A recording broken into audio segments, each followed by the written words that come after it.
kok usah satu. Allah suka kepada yang ganjil, ayo kita ganjilkan menjadi 3. Mudah-mudahan kita termasuk yang dicintai oleh Allah. Siap semuanya? Tapi sebelum salam yang ketiga, ada sebuah pantun. Biasanya kalau ada pantun jawabannya apa, Bu? Terima kasih. Siapa yang mau daun salam? Ulangi. Siapa yang mau daun salam? Petik di kebun menjelang petang. Siapa yang ikhlas menjawab salam? Doakan lunas semua hutang. Kenceng banget. Ini tanda-tandanya utangnya. Assalamualaikum warahmatullahi wabarakatuh.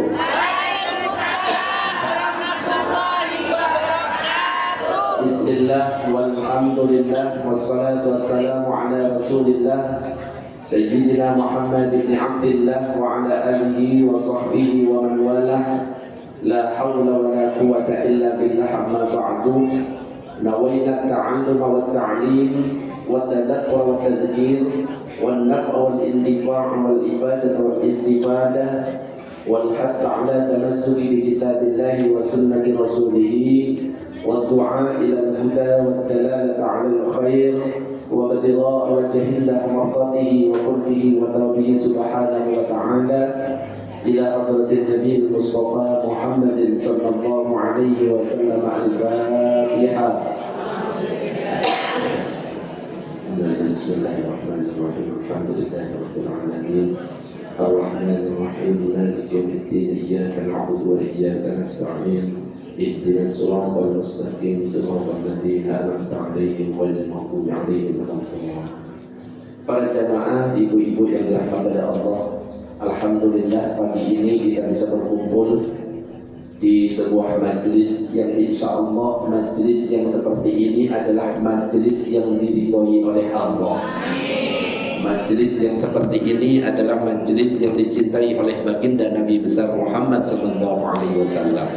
Apalagi Nabi mengatakan kalau ada perkumpulan seperti ini namanya taman-taman surga. Nabi pernah mengatakan idza marartum biryadil jannah farta'u. Apabila kalian melewati taman-taman surga, singgah di tempat itu. Para sahabat penasaran, ya Rasulullah, apa yang dimaksud dengan taman-taman surga itu?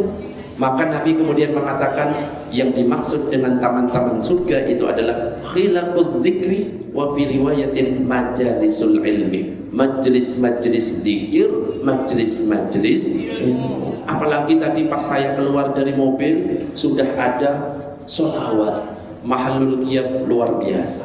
Kenapa? Nabi pernah mengatakan kalau ada majelis kok di dalamnya gak ada sholawat, maka ini akan menjadi bahan penyesalan bagi yang hadir.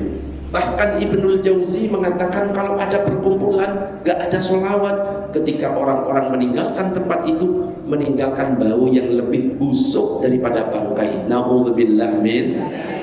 Makanya usahakan kalau ada majelis ada sholawatnya. Sholawat ini luar biasa, bisa jadi bahan atau sarana dakwah. Biasanya kalau saya dakwah di mana-mana, saya pakai sholawat. Doa bisa dengan sholawat. Contohnya gini, Allahumma salah. Gak usah sok tahu tak? Allahumma cukupono. Semangat banget. Ulangi, amin gitu loh. Allahumma cukupono luberono keluarga sehat kabeh, beras akeh, duit akeh. Allahumma cukupono luberono keluarga sehat kabeh, beras akeh, duit akeh. Tanggung apa? Tanggungan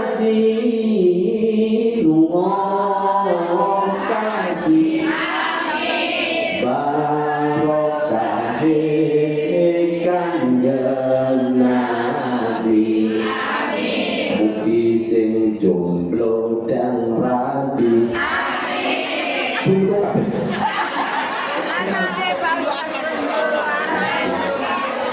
Amin bantah. Terus ganti untuk anak-anak kita. Sekolah tambah pintar. Besok gede jadi dokter semuanya. Allahumma sholli wa sallim ala sayyidina Muhammadin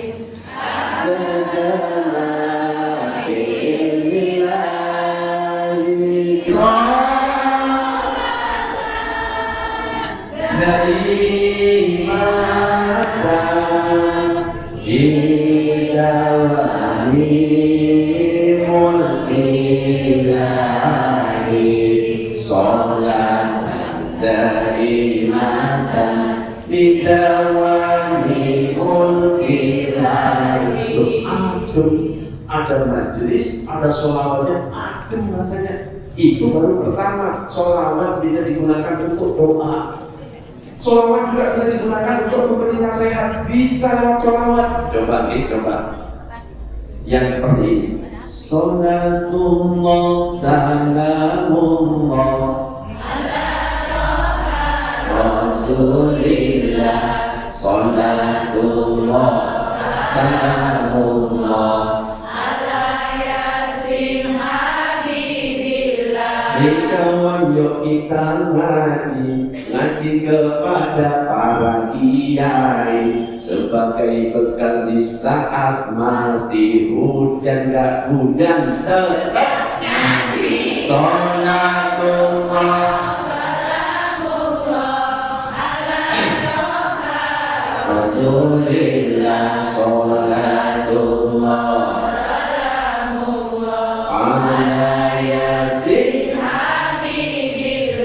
kawan yang bersolawat kepada baginda Nabi Muhammad agar kelak mendapat syafaat selamat dunia dan akhirat. Sholatullah ala Rasulillah. Sholatullah ala Yasin. Ya Allah, ya Tuhan kami, berikan kekuatan kepada kami untuk menjaga negeri ini. NKRI sholat salamullah Rasulillah. Sholat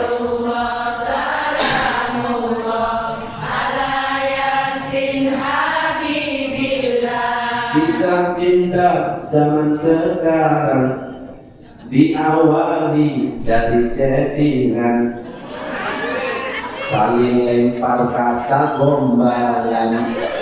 Udah belum kenal udah sayang-sayangan. Sholatullah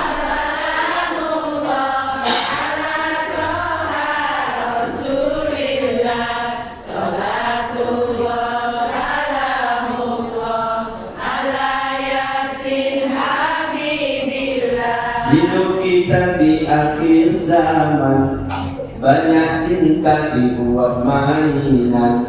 Cewek-cewek diajak jalan, tapi cuma dianggap teman. Sholatullah ala Rasulillah. Salamullah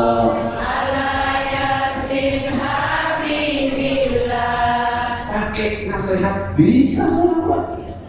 Nasihat untuk umum bisa, nasihat untuk para pemuda tadi bisa, bahkan agak ngawur dikit bisa. Contohnya apa? Pernah viral di TikTok. Bapak NU, Ibu Muslimah. Kurang kompak, kurang. Bapak NU, Ibu Muslimah. Kakak Ansor Adefa.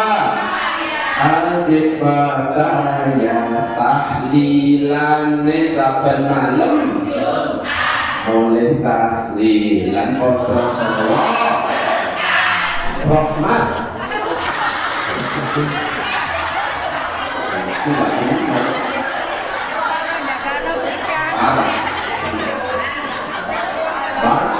salah iya benar oleh tahlilan perjodowo bukan berkah. Rasulullah sallallahu alaihi wasallam pernah bersabda, la yaq'udu qaumun yadhkuruna Allah illa hafathumul malaikah wa ghasyiyatuhur rahmah wa nazalat alaihimus sakinah wa dzakarahumullahu fi man indahu. Tidak duduk satu kaum zikir kepada Allah, kata Nabi, kecuali minimal dapat 4. Illa hafathumul malaikah, malaikat memiliki mereka, wa ghasyiyatuhur rahmah, rahmat menyelimuti mereka, bukan berkah. Turun ketenangan kepada mereka dan Allah membangga-banggakan di hadapan para malaikat. Mudah-mudahan kita termasuk di dalamnya, amin ya rabbal. Jadi mulai tahlilan kodowo karena kita masuk surga bukan karena amal kita. Amal kita tidak bisa memasukkan kita ke dalam surga, tapi yang bisa memasukkan kita ke surga adalah rahmat Allah Subhanahu wa Ta'ala. Kenapa? Amal yang kita lakukan belum tentu ikhlas. Sholat setiap malam, tapi kalau nggak ikhlas sia-sia. Puasa setiap hari, tapi kalau nggak ikhlas sia-sia. Maka luruskan ketika kita beribadah, hadir majelis ilmu, jangan cuma ingin dikatakan sebagai ahli majelis taklim, jangan. Sholat 5 waktu jangan hanya ingin dikatakan sebagai ahli ibadah, jangan, tapi luruskan kita karena Allah. Termasuk kalau ada kiai, ada kiai, ada ustaz ceramah, harus luruskan, harus ikhlas. Biasanya kan ada ustaz, kiai, ceramah yang diharapkan apa? Laporan aja. Ya Allah. Tapi benar, kalau ada ustaz, ada kiai, ceramah yang diharapkan amplop, hukumnya haram, dosa besar. Tapi kalau ada jamaah undang ustaz gak kasih amplop, jauh lebih besar dosanya.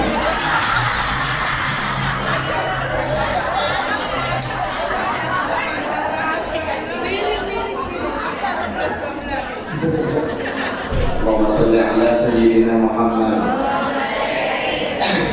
Para jamaah, ibu-ibu yang dirahmati oleh Allah, alhamdulillah kita bisa berkumpul di tempat ini. Ya kok tepat pas liburan. Saya itu bisanya pas libur. Kalau hari Rabu, Senin, Selasa, saya nggak bisa karena saya ngajar di SD Al-Hikmah Surabaya. Kalau malam full, kok kebetulan libur, kebetulan kosong, jadi saya bisa silaturahim ke ibu-ibu semuanya. Mudah-mudahan panjang umur. Saya itu tinggalnya di daerah Starsafira. Ada yang tahu Starsafira?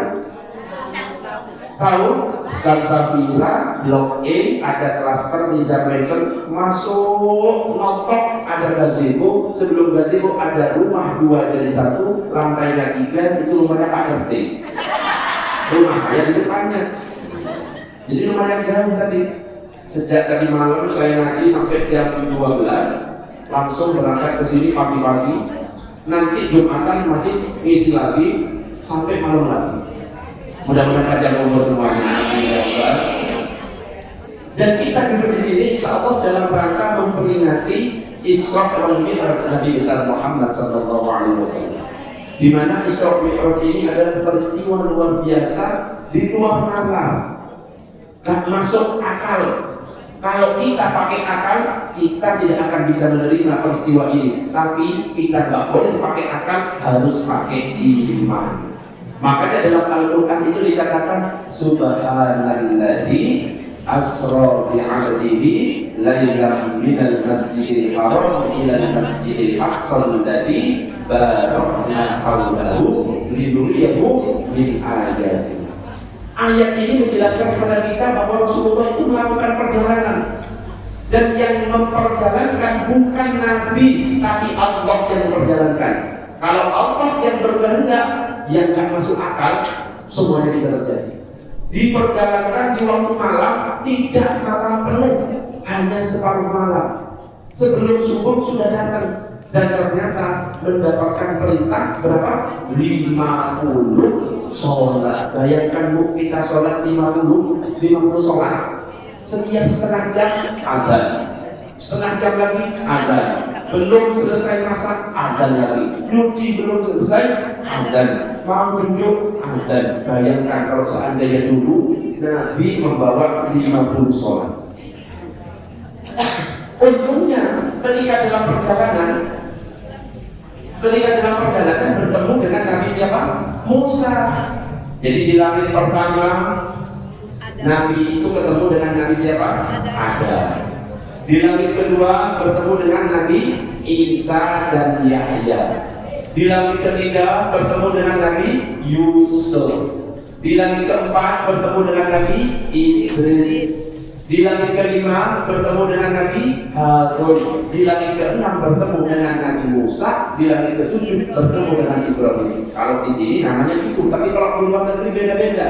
Musa itu Moses, Isa itu Yesus, Daud itu David, Yusuf itu Joseph, Ibrahim itu Abraham, Sulaiman itu Salomon, Durrahman Doraemon. Jadi kalau ada yang namanya Durrahman, kalau di luar itu Doraemon. Jadi ketika naik ke Sidratul Muntaha bertemu dengan Allah, langsung diperintahkan, hei Muhammad, memberi perintah 50 waktu. Nabi nggak mau nolak, Nabi nggak pernah nolak, langsung siap laksanakan. Tapi ketika dalam perjalanan balik ketemu dengan Nabi Musa. Ketika Nabi Musa bertanya, wahai Muhammad, kamu dapat oleh-oleh apa? Saya dapat oleh-oleh perintah sholat. Berapa? 50 waktu. Hah? Gak bahaya tak? Katanya Nabi Musa. Akhirnya apa? Wes, umatku saja yang kuat-kuat, gak ada yang mampu. Kamu balik minta pertolongan kepada Allah. Waduh, ya apa ini? Wes kan, balik. Akhirnya Nabi Muhammad mencoba untuk kembali. 9 kali bolak-balik. Ternyata akhirnya dapat potongan yang awalnya 50 waktu menjadi 5 waktu. Itu pun ketika 5 waktu nyampe Nabi Musa, Muhammad sekarang tinggal berapa? Tinggal 5. Belum mampu balik lagi. Jadi masih disuruh kembali. Tapi Nabi Muhammad malu. Waduh, saya sedang malu. 9 kali saya bolak-balik. Saya kalau harus balik lagi, saya malu. Dan ternyata memang Allah menetapkan 5 itu sebagai pengganti 50 waktu. Makanya kalau kita melakukan ibadah 1 dapat 10. Karena apa? Dilipat gandakan menjadi 10. Dan ternyata apa yang dikatakan oleh Nabi Musa benar. Kita umat Islam banyak yang gak mampu sholat 5 waktu. Alasannya wakil banyak. Subuhnya ke siangan, zuhurnya ke repotan, asarnya di perjalanan, maghribnya ke capekan, isaknya ke tidur. Lengkap benar prediksi. Ada orangnya yang kayak gitu.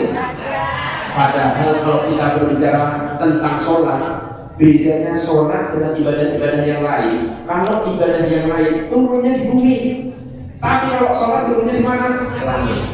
Kalau perintah-perintah yang lain melalui malaikat Jibril, tapi kalau sholat langsung Allah memanggil, Nabi Muhammad langsung menerima. Ini menunjukkan sholat itu sangat penting. Makanya kalau kita jaga sholat, jangan pernah kita tinggalkan. Kalau ada orang meninggalkan sholat, 2 kemungkinannya.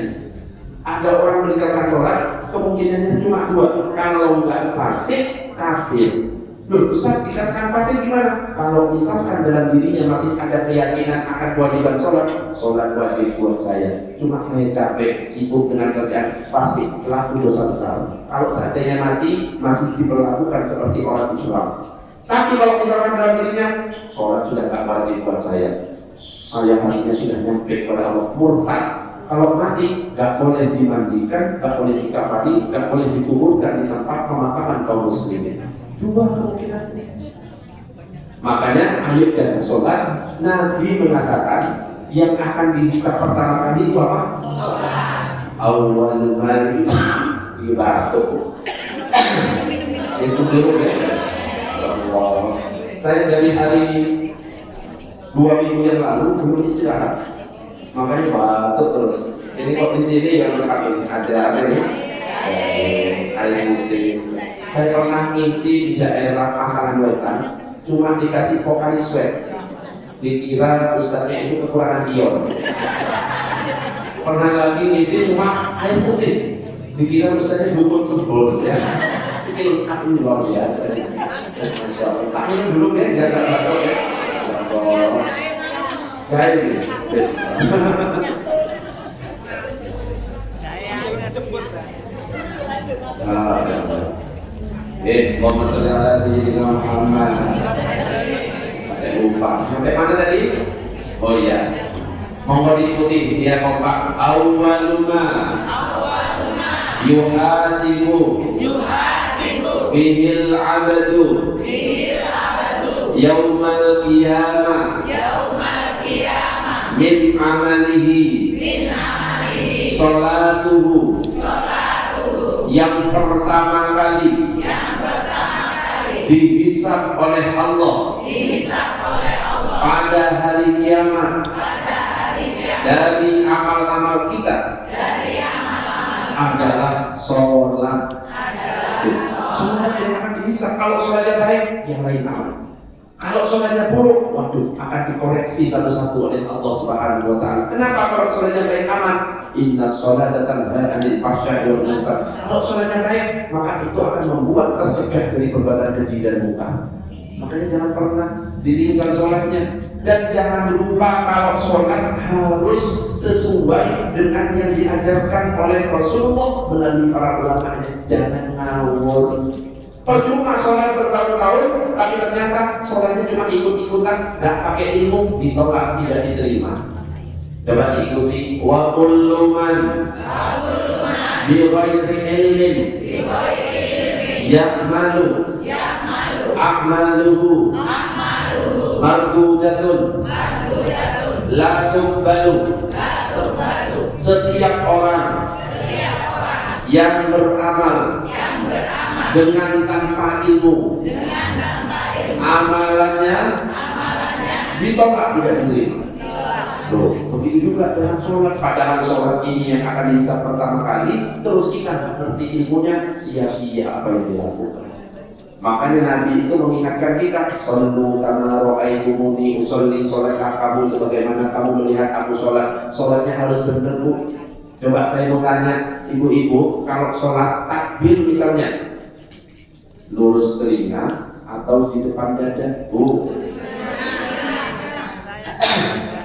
saya masih melihat ada yang ketika takbir seperti ini tidak benar.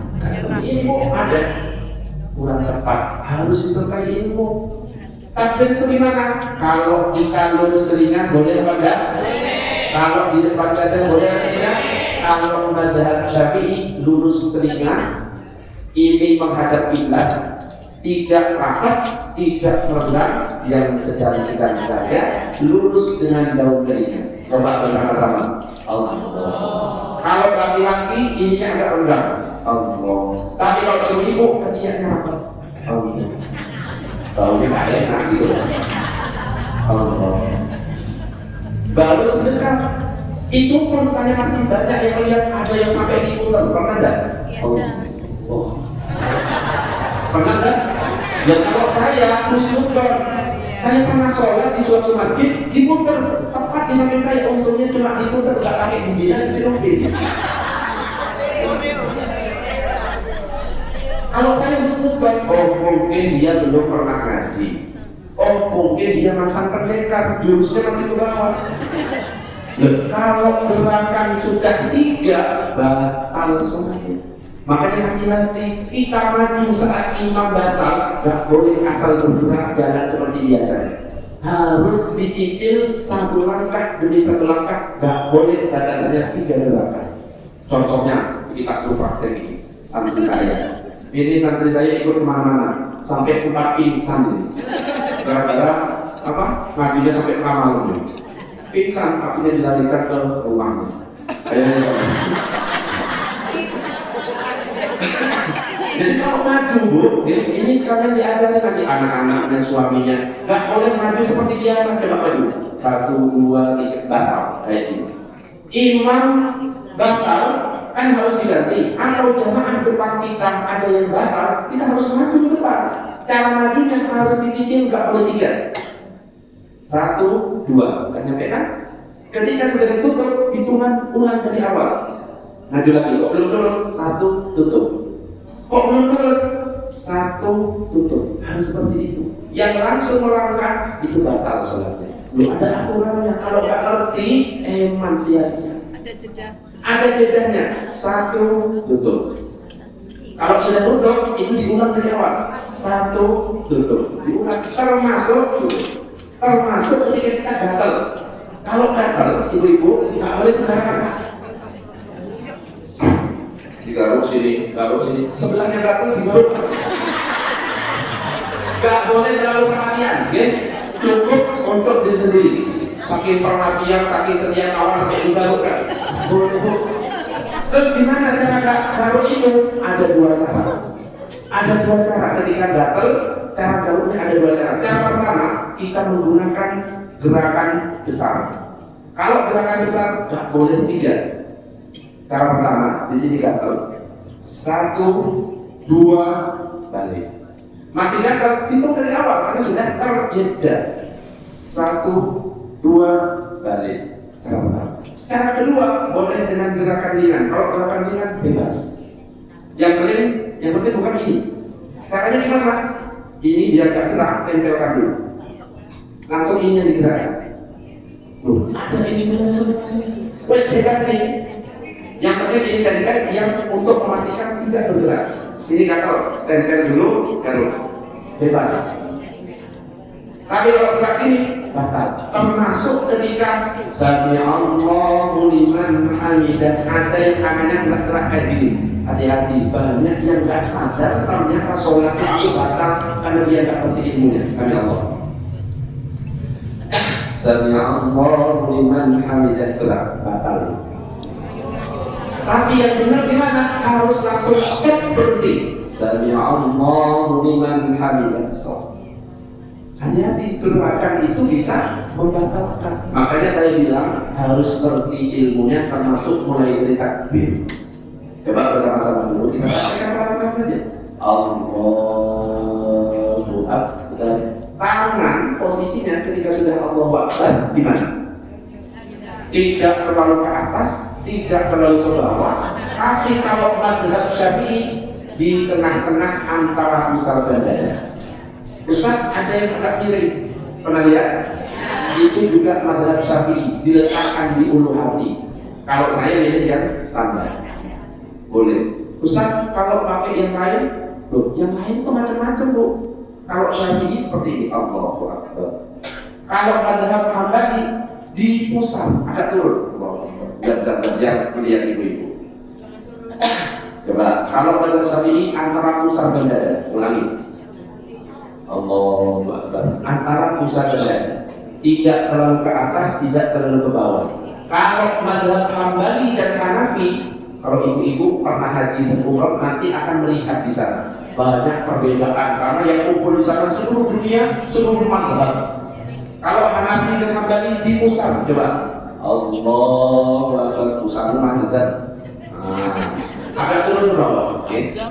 Terus kalau mazhab Maliki nggak pakai sedekah, Maliki nggak sedekah, jadi kayak gini. Allahu Akbar, wes kayak gini. Kalau yang ini Ustaz, kok saya pernah melihat di atas ini? Itu bukan pendapat 4 mazhab, tapi itu pendapatnya Syekh Nasiruddin Al-Albani yang biasanya dipraktikkan oleh teman-teman Salafi. Seperti ini. Allahu Akbar. Tapi ini semuanya sah. Dan ini juga ada hikmahnya. Kalau mungkin wajahnya ada gatal-gatal, jadi segini. Gatalnya gampang. Gampang sih, kalau misalkan kok sudah tua, sarungnya melorot-lorot, ya pakai mazhab Hanafi Hambali, nggak bisa. Itu hikmahnya. Jadi setiap gerakan sholat itu ada hikmahnya. Islam itu ngerti keadaan kita, termasuk ketika berdiri bapak-bapak dan ibu-ibu beda. Kalau bapak-bapak di shibrin dibuka antara kaki kanan dan kaki kiri sejengkal, gak sampai mekangkang bu. Ada kan mekangkang mengejar-ngejar kaki sebelahnya, nyari-nyari kaki sebelahnya. Padahal kita sholat itu bukan untuk mencari kaki, tapi mencari ridho Allah. Contoh kayak gini, ini yang gak benar. Sampai mekangkang selebar-lebarnya, terus nyari-nyari kaki orang diinjuri. Ya, memang ya. Gak boleh, tapi antara kaki kanan dan kaki kiri dibuka sejengkal. Silakan dibuka Zal. Nah, cukup dibuka sejengkal itu kalau laki-laki. Ibu-ibu beda. Gak dibuka oleh ibu-ibu, tapi antara kaki kanan dan kaki kiri loh, itu ada hikmahnya. Ustaz, kenapa nggak dibalik saja? Bapak-bapak rapat, ibu-ibu mengangkat. Loh, kalau bapak-bapak rapat ada yang terjadi. Dan ini Islam itu ngerti. Makanya kalau kita nggak ngaji nggak akan ngerti. Oke, ini baru takbir. Coba kita mulai dari takbir. Nanti tentang masalah khusuk masuk ke situ. Oh, sholli ala sayyidina Muhammad. Ini sampai jam berapa bu? Lama banget. Sampai jam 9. Oke. Panjang ini, kita pelan-pelan saja. Ini baru takbir. Jadi kalau kita takbirnya seperti ini, boleh atau tidak? Mazhab Syafi'i. Kalau di depan dada lurus pundak, boleh atau tidak? Mazhab Hambali. Kalau sedekapnya antara pusar dan dada, boleh enggak? Mazhab Syafi'i. Kalau tepat di pusar, boleh enggak? Mazhab Hanafi Hambali. Kalau misalkan tidak sedekap, boleh enggak? Mazhab Maliki. Kalau di atas dada seperti ini boleh enggak? Syekh Nasiruddin Al-Albani itu ada semuanya. Teman-teman salafi. Ada lagi ketika sujud. Ketika sujud kadang-kadang masih bingung semuanya. Ustaz, yang benar itu ketika sujud lutut duluan atau tangan duluan? Coba ibu-ibu yang mana? Hah? Lutut? Kalau saya pakai tangan boleh enggak? Jadi yang paling afdal yang mana? Kalau pakai tangan boleh? Tergantung pendapat siapa yang kita pakai. Ustaz, kalau lutut itu pendapatnya siapa? Kalau yang lutut itu pendapatnya Imam Syafi'i, Imam Hambali, Imam Hanafi. Kalau lutut seperti ini, coba kita pakai. Lutut yang diturunkan duluan. Sami Allahu liman hamidah, Allahu akbar. Lutut sah. Yang kedua, tangan terlebih dahulu Imam Malik, sah juga. Allahu akbar boleh. Jadi disesuaikan dengan keadaan. Kadang-kadang ada yang tak bisa lutut dulu, badannya besar, kakinya sakit, boleh. Yang tak boleh gimana? Kepala duluan. Coba. Tak boleh. Itu tak boleh. Itu cara yang salah. Tak boleh di. Jadi macam-macam. Bahwa saudara Sayyidina Muhammad. Makanya tadi saya sampaikan waktu di rumah di ghairi ilmin ya'malu a'maluhu mardudatun la tuqbalu. Setiap orang yang beramal dengan tanpa ilmu, amalannya ditolak, tidak diterima. Ini berapa orang mungkin? Kok banyak sekali? 170 ditambahi di TikTok 320. Di Facebook itu berapa ya? Di Facebook 46. Banyak berarti ya yang ikut ngaji. Kita lanjut. Ini baru sujud. Berikutnya adalah ketika tasyahud. Ibu-ibu pernah lihat kan ada yang berat, ada yang ini. Coba saya tanya ibu-ibu pakai yang mana? Lurus. Lurus agak lurus dikit. Ada yang gerak-gerak lagi gitu? Coba yang paling benar yang mana? Gak boleh nyalakan, yang paling benar lurus. Yang paling benar gerak-gerak, gak boleh. Kita gak boleh mencela pendapat orang lain. Misalkan kita pakai yang lurus, terus melihat orang gerak-gerak, sholat kok cari sinyal. Ini gak cari sinyal, memang gayanya kayak gitu. Ya. Dan ulama empat mazhab memang beda-beda. Coba kita pelan-pelan lagi kayak tadi. pelan-pelan. Ketika kita pakai pendapat yang mazhab Hanafi akan berbeda dengan pendapat kita. Kalau mazhab Hanafi itu ini apa? Soalnya ketika mazhab Hanafi itu 3 isyarat dari awal. At-tahiyatul mubarakatus shalawatut tayyibatu lillah. Assalamu alayka ayyuhan nabiyyu wa rahmatullahi wa barakatuh. Apa? Ini coba sematikan. Siapa tahu bunyinya? Wes mati ya.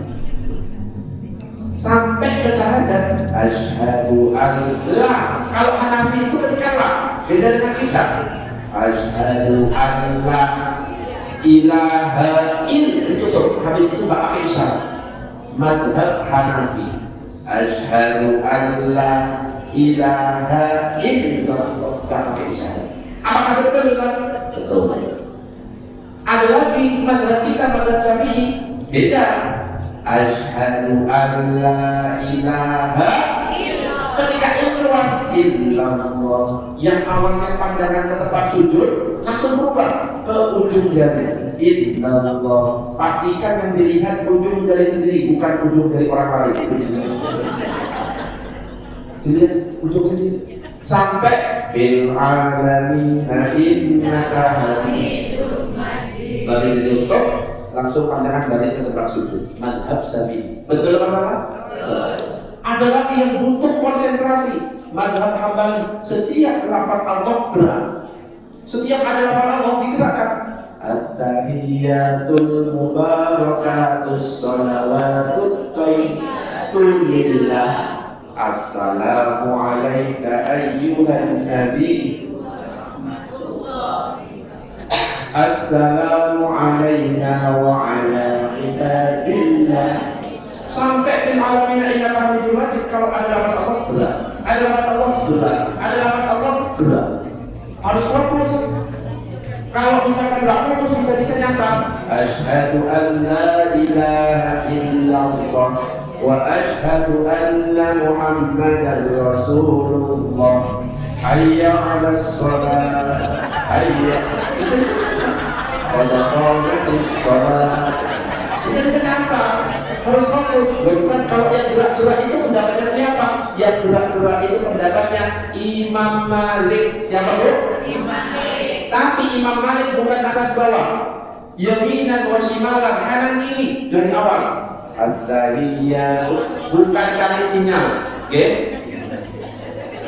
Fil alamina innaka hamidum majid. Harus selesai. Ustaz, kalau yang atas bawah itu pendapatnya siapa? Syekh Nasiruddin Al-Albani yang biasanya dipraktekkan teman-teman salafi.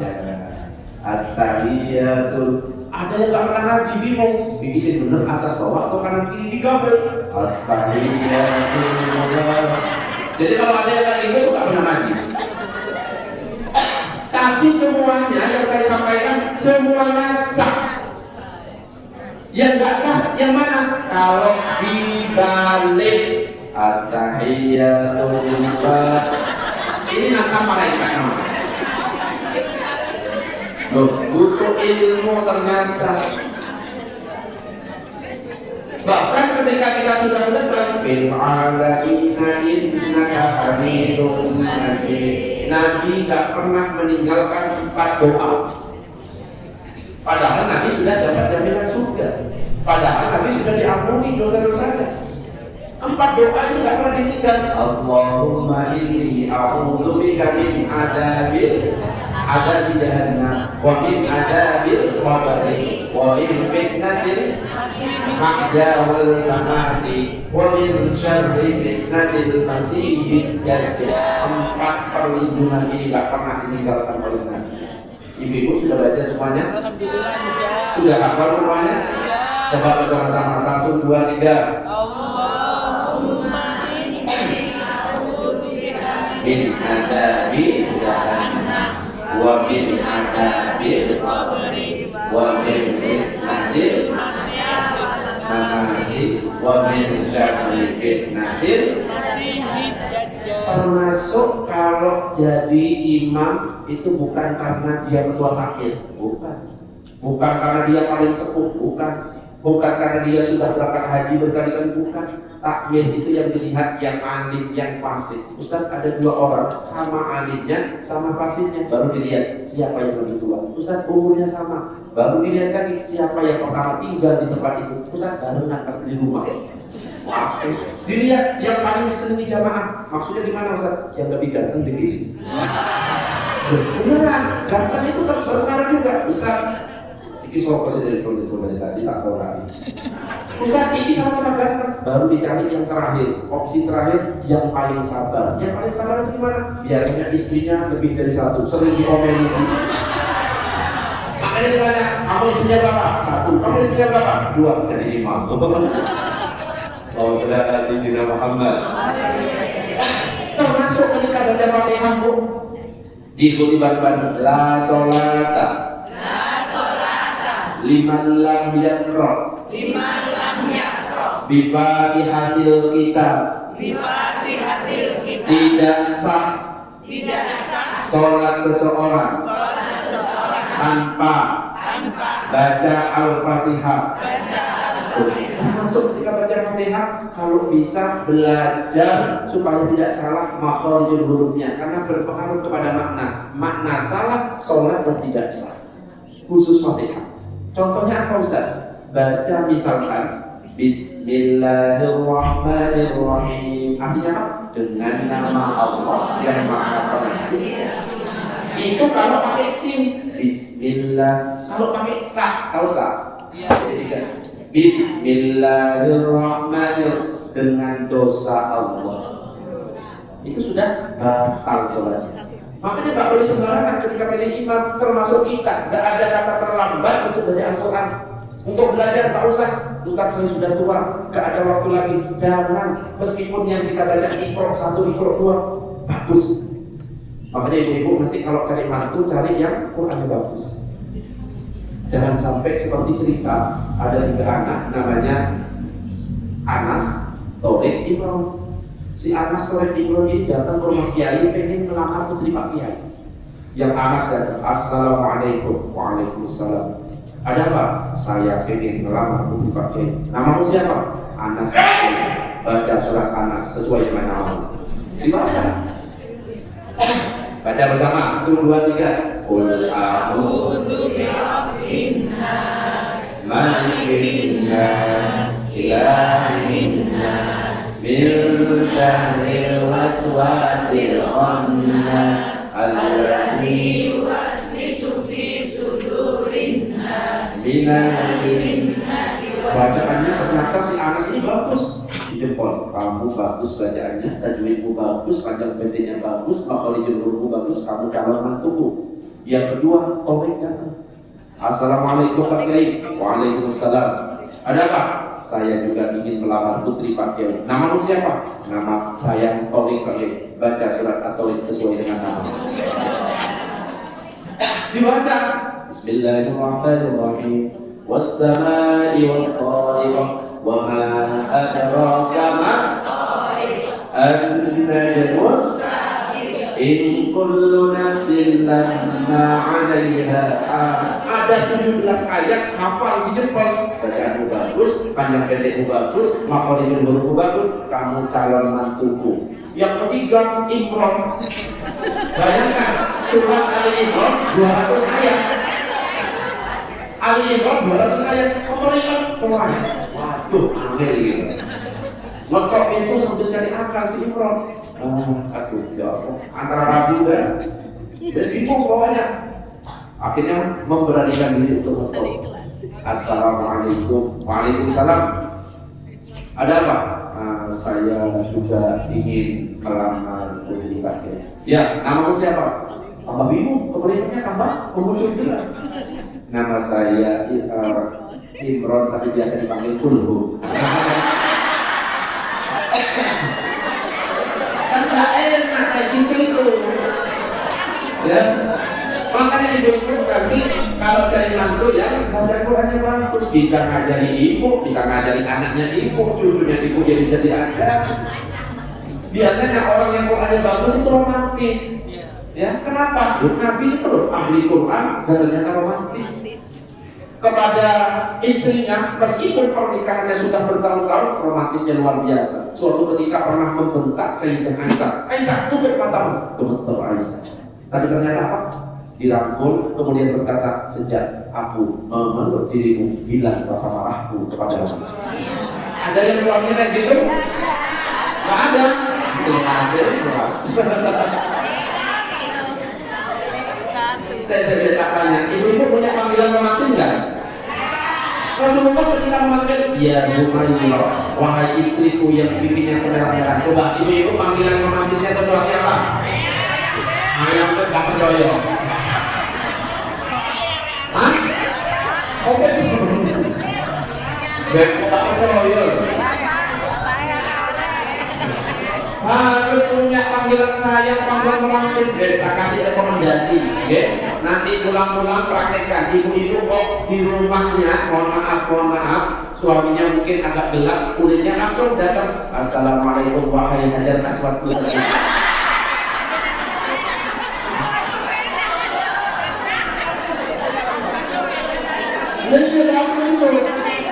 Coba hajar aswad itu apa? Batu mulia dari surga, awalnya bening putih, tapi ternyata berubah menjadi hitam. Karena apa? Ya dosa-dosa kita diciumi oleh kita. Batu mulia dari surga. Oh ibu-ibu nanti ya, ini ada rekomendasi. Mungkin suaminya agak botak dikit, agak gundul, langsung datang-datang cium Mas Agusku tercinta. Apa Agus itu? Agak gundul sedikit. Dan harus ada panggilan romantis. Dan biasanya, ya, kalau orang yang romantis itu biasanya suaminya itu selalu membantu istri. Coba saya mau tanya, ibu-ibu, kalau pekerjaan rumah tangga itu sebenarnya kerjaannya suami atau kerjaan istri? Kompak banget. Nyuci, tugas suami apa istri? Ngepel, tugas suami apa?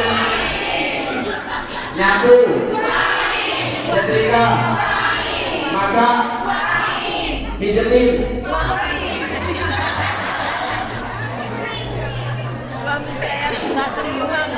Tapi ternyata para ulama memang benar mengatakan seperti itu. Semua pekerjaan rumah tangga tugas suami, nyapu, masak, nyetrika, nyuci dan lain-lain itu semuanya tugas suami. Tugas istri cuma dua, taat kepada Allah, taat kepada suami. Makanya kalau suaminya ibu nyuruh masak,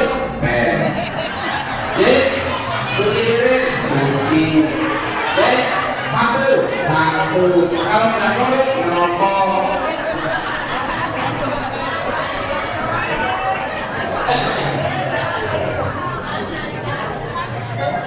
Bahwa saudara Sayyidina Muhammad.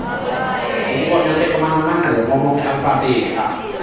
La sholata liman lam yaqra bi Fatihatil Kitab, tidak sah salat seseorang tanpa membaca Fatihah. Contohnya tadi hati-hati. Bismillah, nggak boleh Bismillah.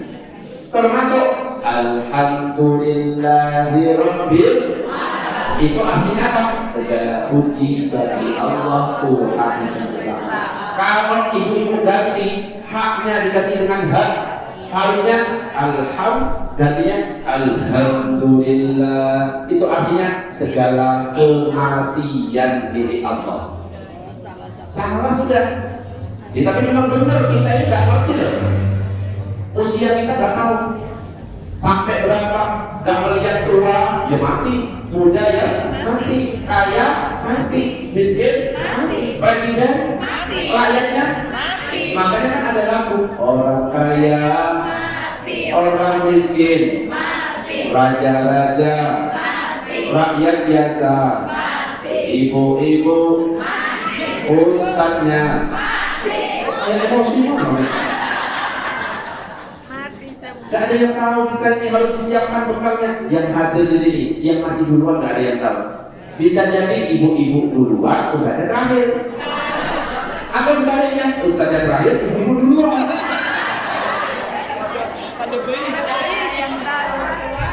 Makanya dalam kitab Masalihul Ibad ini dikatakan man dakhala al-qabra bila zadin fa ka'annama rakibal bahra bila safina. Ini saya buka ini enggak pakai tapi ternyata. Siapa yang masuk ke alam kubur dan dia tidak menyiapkan bekal, maka ibaratnya dia mengarungi samudra tanpa bahtera. Disiapkan termasuk salah satu persiapannya adalah sholat. Bacaannya yang benar. Tak boleh alhamdulillah, tapi alhamdulillah. Termasuk ketika Ar-Rahmanir Rahim. Artinya apa? Yang Maha Pengasih. Tak boleh Ar-Rahmanir Rahim. Itu artinya sudah beda. Yang Maha Pengasih lagi Maha Peduli. Salah. Termasuk ada tasbihnya ini. Iyyaka na'budu wa iyyaka nasta'in. Artinya apa? Hanya kepadamu kami menyembah, hanya kepada. Nggak boleh dihilangkan tasbihnya. Kalau hilang tasbihnya, iyyaka na'budu wa iyyaka nasta'in, hanya kepada cahaya mataharimu kami menyembah, hanya kepada cahaya mataharimu kami minta pertolongan. Syirik. Hati-hati. Makanya kalau nggak ngaji eman, bahwa saudara Sayyidina Muhammad. Termasuk ketika kita selesai sholat, nggak boleh mudah menyalahkan. Kadang-kadang ada loh orang-orang, kalau kita juga baca-baca di YouTube, lihat-lihat di YouTube, baca-baca di internet, nggak boleh ketika selesai sholat ngusap wajah. Ada yang ngusap wajah nggak di sini? Assalamualaikum warahmatullahi wabarakatuh. Assalamualaikum warahmatullahi wabarakatuh. Diusap wajahnya. Ada pada? Ada yang nggak juga kan? Yang paling benar gimana? Ngusap wajah, oke. Gak ngusap wajah juga, oke. Yang nggak boleh nyala-nyalakan. Ngusap wajah bid'ah, ahli neraka. Nggak boleh. Semuanya punya dalil, harus saling menghormati. Ibaratnya angka 9, angka 9 itu bisa didapat dari mana-mana. 1 kali 9, 9. 4 tambah 5, 9. 8 tambah 1, 9. Caranya beda-beda, tapi tujuannya sama. Sholat pakai ngusap wajah, satunya enggak, sama tujuannya untuk Allah Subhanahu wa ta'ala. Intinya apa? Kalau itu dilakukan setelah selesai sholat, bebas. Karena yang dimaksud dengan sholat apa? As-sholatu aqwalun wa af'alun mahsusatun muftatahatun bitakbir muftatamatun bitaslim. Sholat itu adalah ucapan-ucapan, perbuatan-perbuatan tertentu yang diawali dengan takbiratul ihram, diakhiri dengan salam. Kalau sholat sudah selesai, misalkan Assalamualaikum warahmatullahi wabarakatuh, Assalamualaikum warahmatullahi wabarakatuh, saya pulang masuk, boleh pada? Sahabat dak sholatnya? Kalau syarat dan rukunnya dipenuhi, sah. Assalamualaikum warahmatullahi wabarakatuh. Assalamualaikum warahmatullahi wabarakatuh. Para jamaah, ayo jogging mengelilingi masjid. Boleh pada? Sahabat dak? Cuma kurang ajar kok jogging. Assalamualaikum warahmatullahi wabarakatuh. Assalamualaikum warahmatullahi wabarakatuh. Usap aja. Boleh pada? Yang nggak boleh kalau yang diusap sebelahnya.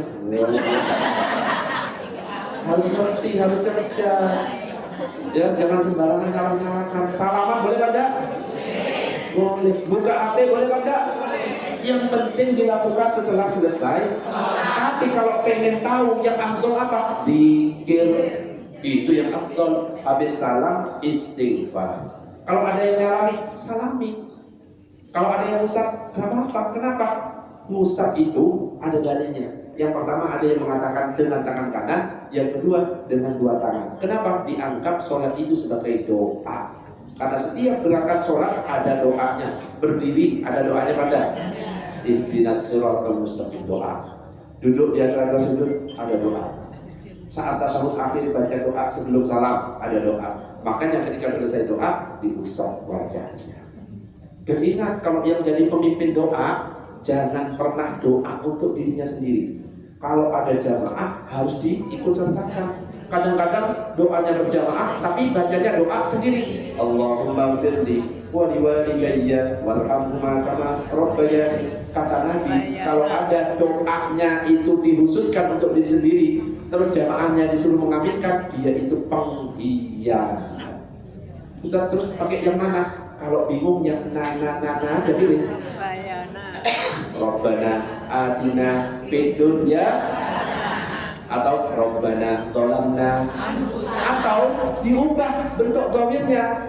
Misalkan Allahumma firli jadinya Allahumma fir lana. Terus warhamna waliwalidayya. Bukan waliwalidayya, beda. Bentuk jamaknya yang benar, banyak yang agak keliru. waliwalidayna warhamhuma kama rabbayana. Ya betul, cuma kurang mantap, kurang pas. Yang benar itu Allahumma ighfir lana waliwalidina warhamhum. Gak pakai mahum, ya. Karena apa? Mereka semuanya warhamhum kama rabbawna shighara. Coba 1 2 3. Allahumma ighfir lana. Mulai bingung, tambah bingung, kacau. Makanya itu gunanya ngaji, bisa ngerti walau yang benar itu sebenarnya kalimatnya. Iya yang benar itu. Yo, Allahumma ighfir lana. Allahumma ighfir lana. Waliwalidina. Waliwalidina. Warhamhum. Warhamhum. Kama rabbawna. Kama rabbawna. Shighara. Shighara. 1 2 3. Allahumma ighfir lana. Waliwalidina. Warhamhum.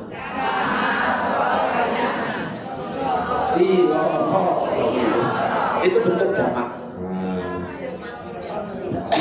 Kalau Rabbi habli minas sholihin itu untuk diri sendiri. Rabbana hab lana minas sholihin. Harus ngerti. Allahumma shalli ala sayyidina Muhammad.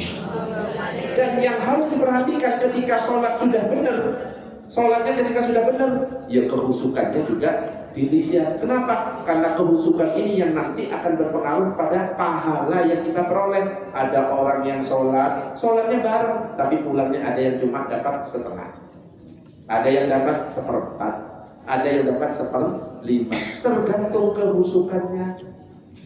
Makanya bapak ibu, makanya ibu-ibu kalau sholat, ayo usahakan supaya kita apa? Khusyuk. Jangan melakukan hal-hal yang membuat kehusukan kita hilang. Juga jangan membuat orang lain hilang khusyuknya.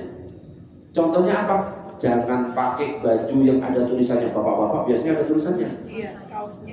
Itu menghilangkan kehusukan yang di belakangnya. Allahu Akbar, Sami Allah liman hamidah. Ada tulisannya raimu koyok bedes. Ada emosi. Kalau bisa yang polos. Apalagi ada kata-kata hari ini, waduh, tambah panjang lagi, tambah hilang khususnya. Saya jomblo bukan karena tidak laku, karena saya sedang sibuk mencari ilmu. Saya jomblo bukan karena tidak laku, karena memang para wanita rugi tidak mendapatkan diriku. Saya jomblo bukan karena tidak laku, karena Allah sedang mempersiapkan yang terbaik untuk diriku. Saya jomblo bukan karena tidak laku, karena memang tidak ada yang mau. Ya kan tambah gak khusus ya. Jadi pakai yang wajar-wajar. Ibu-ibu ya pakai yang gak mengganggu yang lain. Kalau ada mereknya, kalau bisa cabut atau mereknya ditutupi, biar gak lihat. Ini aja apa ya? Bisa di Google. Hilang. Bapak-bapak biasanya pakai kopi yang di YouTube sampai panjang nyangkut ke pantatnya orang. Hilang khususnya. Jangan kayak gitu, hilang khususnya. Ada lagi kalau misalkan sholat Idul Adha, Idul Fitri misalkan, kalau saking luar banyaknya, melubernya jamaah kan kadang-kadang harus sholatnya di luar, betul? Akhirnya bawa koran. Kalau kita bawa koran boleh-boleh saja, tapi jangan sampai cuma pakai koran. Tutup dengan sejadah. Khawatirnya ada berita-berita yang justru membuat kita nggak khusyuk. Allahu Akbar, seorang wanita diperkosa.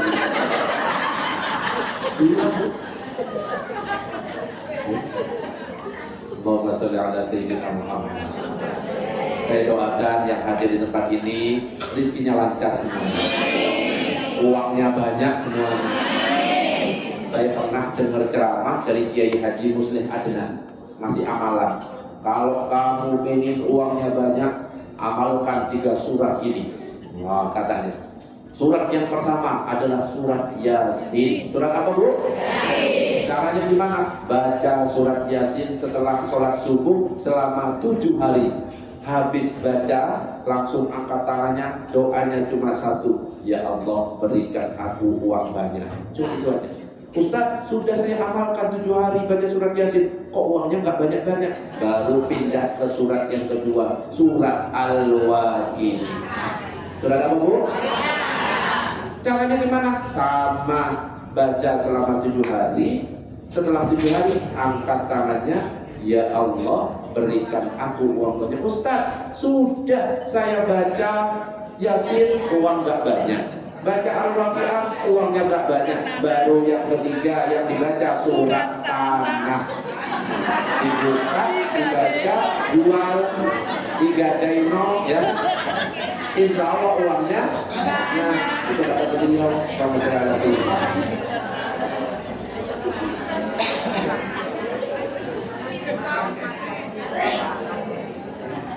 Oke, lanjut. Ini saya ceramahnya sampai jam berapa? Tanya jawabnya mulai jam berapa, Bu? 10. Jumatan. Sekarang? Oh, sekarang sudah mulai dibuka tanya jawab. Boleh, monggo. Boleh, biar banyak tanya jawabnya, silakan. Oke, monggo tergantung ibu-ibu panitianya, bagaimana? Ya.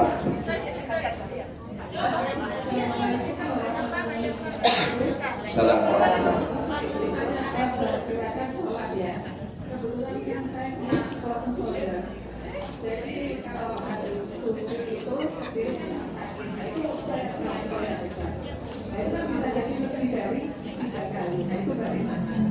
Kalau untuk yang kedua, saya kalau bepergian kan jarang membawa anak.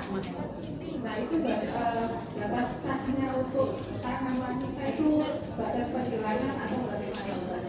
Assalamualaikum warahmatullahi wabarakatuh. Ya, mungkin ada orang yang sedang sakit sehingga mau nggak mau ketika berdiri dia harus bergoyang. Oke? Kalau ada orang sakit, rumusnya adalah sholli qa'iman fa illam tastati fa qa'idan fa illam tastati fa 'ala janbin. Salatlah kamu dengan berdiri, kalau nggak mampu duduk, kalau nggak mampu berbaring, kepala di utara, kaki di selatan. Kalau nggak mampu telentang, kepala di timur, kaki di barat, kepalanya agak diangkat. Kalau nggak mampu dengan isyarat, kalau nggak mampu dengan hati, baru kalau nggak mampu semuanya dengan disolati.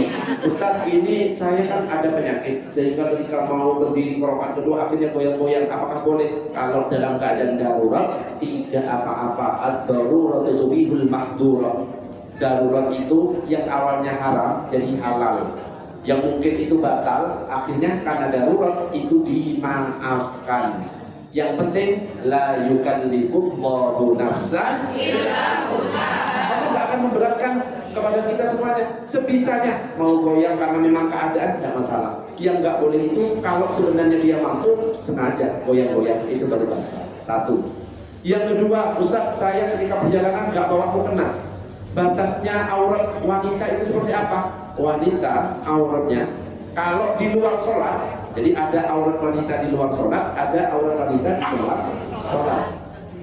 Kalau di luar sholat, ulama berbeda pendapat. Kalau mazhab Syafi'i, kalau di luar sholat, auratul mar'ati jami'u badaniha, auratnya perempuan semua badannya. Makanya kalau ada ibu-ibu yang bercadar itu pakai mazhab Syafi'i, semua badannya. Itu mazhab Syafi'i, ibu-ibu yang bercadar itu mazhab Syafi'i. Pendapat pertama. Pendapat kedua memang mengatakan selain wajah dan telapak tangan. Kalau di dalam sholat, auratnya perempuan apa? Semua badannya kecuali wajah dan telapak tangan. Dalam kitab Fathul Qorib dijelaskan yang dimaksud telapak tangan atas dan bawah. Banyak orang yang mengira cuma bawah saja, tapi sebenarnya atas dan bawah. Biasanya lebih amannya dikasih mukena yang nyantol di sini itu cuma untuk kehati-hatian. Sebenarnya sampai di sini itu sudah sah. Yang penting tidak bergeser kayak saya seperti ini, itu batal. Harus dipastikan nempel seperti itu baru sah. Dan ingat di sini ini aurat, maka ini harus ditutup. Kan ada kan agak ke sini, itu tidak sah sholatnya. Harus menutup apa ini namanya? Itu. Oke, Bu, yang nanya, monggo ada pertanyaan berikutnya. Saya Ustaz. Mana? Oh, monggo. Assalamualaikum warahmatullahi wabarakatuh. Ini pengalaman saya sendiri. Saya sakit Ustaz. Terus sholat itu bersih. Terus melek Ustaz, jatuh, terus gatel. Itu gimana Ustaz? Sempat saya gini Ustaz. gimana hukumnya itu aja Ustaz. Jatuhnya merah itu kan ke rokok itu najis apa enggak, bisa dipakai lagi apa enggak Ustaz. Terima kasih Ustaz. Assalamualaikum warahmatullahi wabarakatuh. Waalaikumsalam warahmatullahi wabarakatuh. Ya, saya jawab dulu ya. Ada orang sholat, mungkin dia flu, akhirnya meler. Saya tanya, ingus itu suci apa najis? Kalau seandainya najis, ya najis semuanya, bu. Nongkrong di sini ingusnya. Itu suci, cuma menjijikkan. Jadi kalau seandainya ingusnya nyentuh ke mukena, tetap sah sholatnya. Kenapa? Ingusnya suci, cuma menjijikkan saja. Kalau bapak-bapak gampang bisa bawa tisu, taruh di sini. Kalau ibu-ibu kan mukenanya atasan bawakan susah. Boleh sebenarnya kok. Ingusnya itu parah, dioles di mukenanya, cuma kan kotor, ganti nanti. Kotor bukan najis. Yang penting pastikan membersihkan dengan mukena sendiri, jangan mukena sebelahnya. Misalkan bapak-bapak gampang, tisu letakkan di sini, tapi ngambilnya nggak boleh berlurutan, dicicil. Meler, sudah nyampe di sini, kocok dijilat. Kalau dijilat meskipun nggak mengenyangkan, pernah kok asin? Ini pengalaman nih, asin namanya. Tapi dicicil, caranya gimana? Ambil 1, balik lagi 2. Ambil 1, balik lagi 2. Masukkan lagi ke kantong. Pastikan kantong sendiri, jangan kantong sebelahnya. Itu namanya kurang ajar. Oke, jadi aman, tetap sah. Oke, ada lagi pertanyaan, monggo silakan. Saya Mahmud. Doa yang domirnya dirubah tadi kan karena kita menjadi imam. Terus yang saya tanyakan doanya Nabi Musa yang terdapat di dalam surat Yunus ayat 89 Ustaz. Ketika Nabi Musa itu berdoa dan diaminkan oleh Nabi Harun, itu Allah menjawabnya, doa kalian berdua itu dikabulkan. Itu Ustaz. Apakah doa dengan domir yang pakai anak itu tidak usah dirubah? Itu bisa masuk ke dalam aturan ini Ustaz. Kan kita kalau merubahnya menjadi domir nahnu itu Ustaz. Karena ada kelirunya tadi, saya kan keliru menjawabnya tadi. Ya kan takutnya keliru. Apakah tetap dengan teksnya Al-Quran ataukah dirubah, mana yang lebih afdol? Terus yang kedua Ustaz, tentang sholawat Ustaz. Banyak di antara kita itu hanya memahaminya sholawat itu yang diterima oleh Allah itu sholat Jibril dan sholawat Ibrahim. Dan yang lain itu karena tidak ada contoh tidak diterima. Kan gitu Ustaz. Nah, terus saya ini buat pengalaman, nggak apa-apa saya akan panjang. Karena banyak yang menanyakan Ustaz. Terus ngejas, nggak ada sholawat ini, nggak ada gitu ngejas gitu Ustaz. Jadi terus saya menyampaikan bahwa sholawat itu kalau dilihat dari arti secara lugatnya itu bisa doa, bisa ujian, kan gitu Ustaz. Jadi meskipun kita tadi dengan sholawat badan Ustaz, itu kan diterima oleh Allah gitu Ustaz. Bagaimana menurut dengan Ustaz? Panjang. Oke, Nabi Musa pernah berdoa. Doanya apa?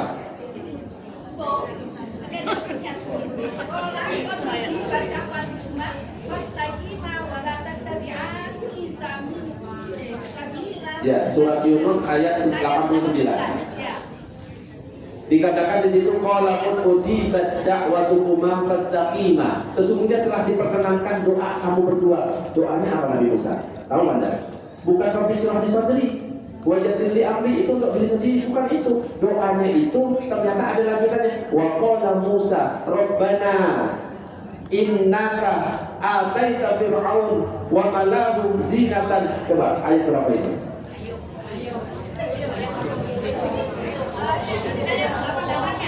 Ada. Coba baca. Wa qala Musa Rabbana, ada?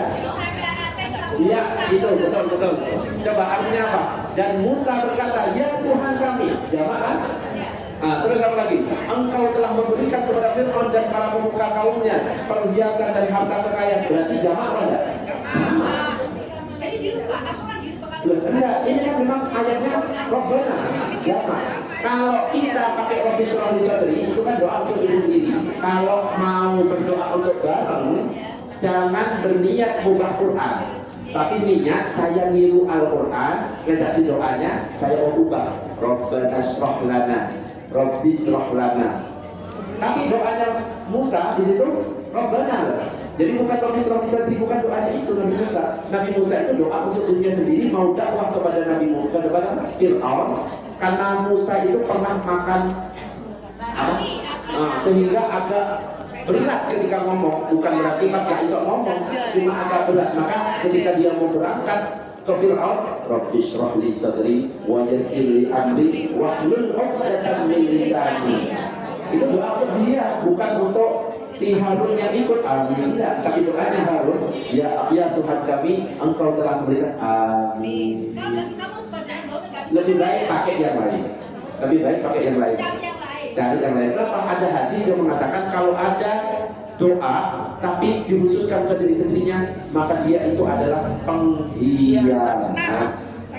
Kalimat hadisnya ada di mana? Hadisnya itu ada dalam riwayat apa ya? Saya agak lupa.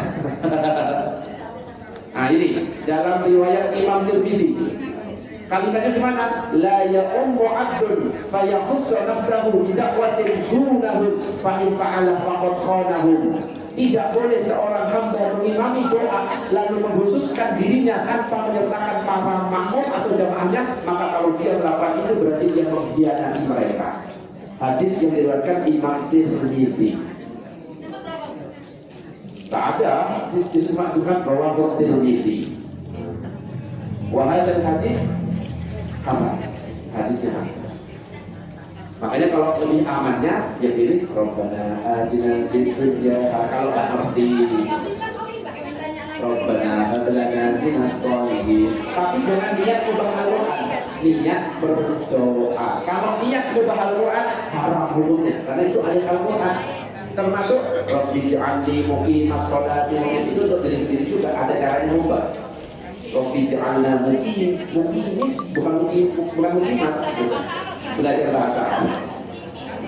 Ada lagi monggo. Hah? Sholawat fokus geser nanti ya. Nanti berikutnya. Nanti setelah pulang. Waalaikumsalam. Pak Ustadz mau tanya masalah salawatan. Tadi kan Pak Ustadz mengatakan bahwa barokahnya majelis taklim itu diawali dengan adanya salawat. Tetapi di tempat saya ya, itu tidak pernah ada salawatan. Karena apa? Ada paham yang dari Muhammadiyah yang mengatakan bahwa salawatan itu tidak masuk surga. Apakah memang benar atau tidak itu? Terima kasih ya. Assalamualaikum warahmatullahi wabarakatuh. Oke. Saya jawab dulu ya. Jadi Islam itu kan bermacam-macam. Kita harus saling menghormati. Muhammadiyah bukan nggak mau sholawat. Beliau sholawat, tapi sholawat versi mereka tidak bareng-bareng versi kita. Nah kalau kita itu sebenarnya bareng-bareng semuanya, makanya dinamakan sholawatan. Kalau Muhammadiyah salafi bukan berarti mereka anti sholawat, tapi dia baca sendiri Allahumma sholli ala sayyidina. Kalau kita orang NU itu biasanya sebenarnya bareng, tapi ingat ketika sholawatan jangan sampai menghilangkan adab. Ada kan yang sambil joget Allahumma sholli. Malaikat itu nggak bodoh bu. Ketika kita joget-jogetan gitu, bukan ditulis sholawat tapi ditulis joget.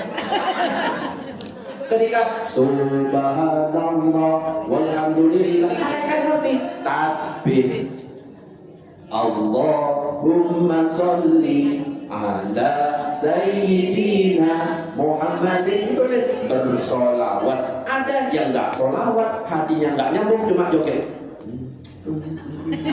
Itu bukan ngedance. Dikira malaikat bodoh, pinter malaikat. Dan sholawat itu boleh macam-macam. Gak harus yang diterima cuma sholawat Jibril dan sholawat Ibrahim. Nah, Nah, kalau memang ada yang mengatakan seperti itu, monggo Anda amalkan sholawat Ibrahimiyah dan itu bagus, tapi jangan melakukan apa yang saya lakukan. Saya punya dalil. Gitu aja jawabannya. Kalian kayak punya apa? Hah? Kalian kayak punya apa? Dalilnya yang punya Innallaha wa malaikatahu yusholluna 'alan nabi ya ayyuhalladzina amanu shollu 'alaihi wa sallimu. Tidak dikatakan dalam Al-Quran sholawatnya harus ini. Cuma Nabi memang ngasih contoh. Kalau sholawat yang dibaca sholawat Ibrahimiyah, jangan diganti-ganti. Kalau sholawat ya Allahumma sholli ala sayyidina Muhammad wa ala sayyidina Muhammad kama shallaita, nggak boleh ganti. Padahal bulan sholat ya nggak sah, ya. Baru di luar sholat bebas, yang penting memuji Rasul. Ada lagi pertanyaan? Monggo. Izin bertanya, bagaimana untuk menjaga keseimbangan antara kekhusyuan sholat di dalam implementasi ke aktivitas saya. Yang kedua, lebih utama mana? Keutamaan baca istighfar dengan baca sholawat.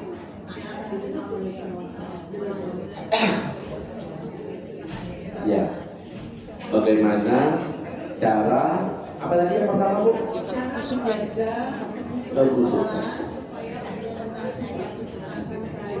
Supaya oh ya, ya. Supaya bisa teramalkan di aktivitas sehari-hari. Jadi kalau misalkan kita bertanya khusyuk, ya memang itu bukan kewajiban khusyuk, tapi khusyuk itu adalah kesunahan, tidak termasuk rukun, ya. Khusyuk itu tidak termasuk rukun, tapi berpengaruh kepada pahala. Kata-kata khusyuk mudah diucapkan, susah untuk diterapkan. Bahkan kadang-kadang ketika sudah takbir, semua yang kita lupa ingat semua. Kunci hilang, kunci hilang, kompor belum dimatikan, jemuran belum diangkat. Makanya kalau ibu-ibu kok ada benda hilang, langsung sholat. Allah. Karena memang ketika kita sholat, musuhnya siapa? Setan. Dibisikkan semuanya. Caranya gimana? Tetap memang semuanya tidak akan bisa musuh 100% karena kita bukan Rasulullah. Ketika kita sudah kemana-mana, balikkan lagi. Kok kemana-mana lagi? Balikkan lagi. Caranya gimana? Anggap sholat yang kita lakukan sholat yang terakhir. Coba bayangkan seandainya ibu-ibu ada pesan dari dokter, kamu umurnya prediksi medis tinggal sehari, pasti sholat. Allah, bayangkan seperti itu. Yang kedua, anggap apa? Ada yang ngawasi. Ya memang ada yang ngawasi. Ibaratnya ketika kita kerja, kok ada bos kita lebih serius mana? Kurang serius. Nah gitu, Allah lagi ngawasi kita. Kita baca Fatihah itu lagi ngobrol-ngobrol sama Allah. Makanya kalau bisa Fatihah itu paham maknanya. Minimal Fatihahnya saja. Kalau nggak hafal surat-surat pendeknya, Fatihah itu ngerti artinya. Jadi ketika kita ngerti artinya, maknanya itu bisa kita rasakan. Alhamdulillah. Ibaratnya kita ngomong sama seseorang, kita nggak ngerti.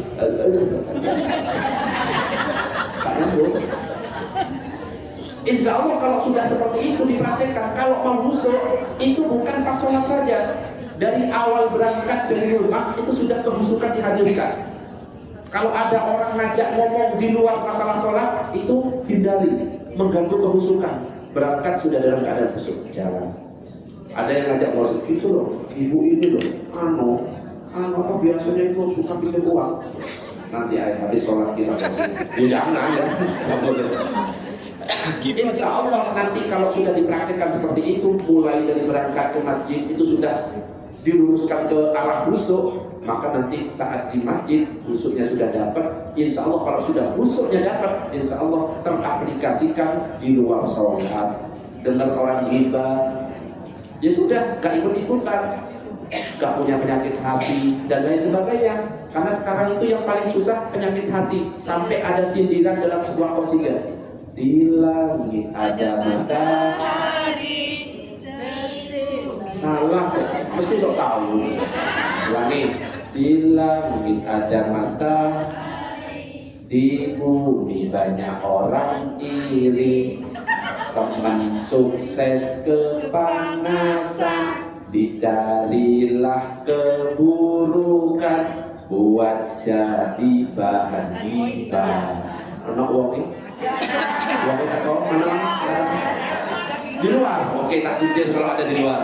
Di langit ada matahari, di bumi banyak orang iri, mulutnya tajam-tajam, gak punya perasaan, sibuk dengan urusan orang. Terus dengar yang di luar tadi.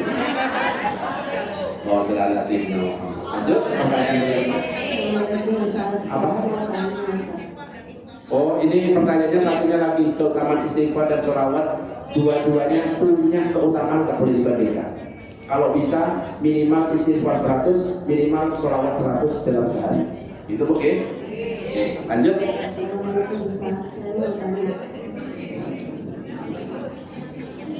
Oh. Saya pernah membaca, kita kan kadang sholat itu lupa ya Ustaz. Nah itu saya pernah membaca sujud sahwi itu bisa dilakukan sebelum salam dan sesudah salam. Apa itu benar Ustaz? Terus yang kedua, ini Ustaz, kadang kan kita kalau sholat tuh ada apa pernah ngantuk gitu Ustaz. Kita kan kapan ya Ustaz ya?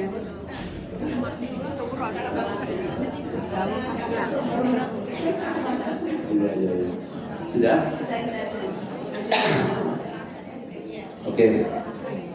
Kalau dalam madhab kita madhab Syafi'i, sujud sahwi itu dilakukan hanya sebelum salam.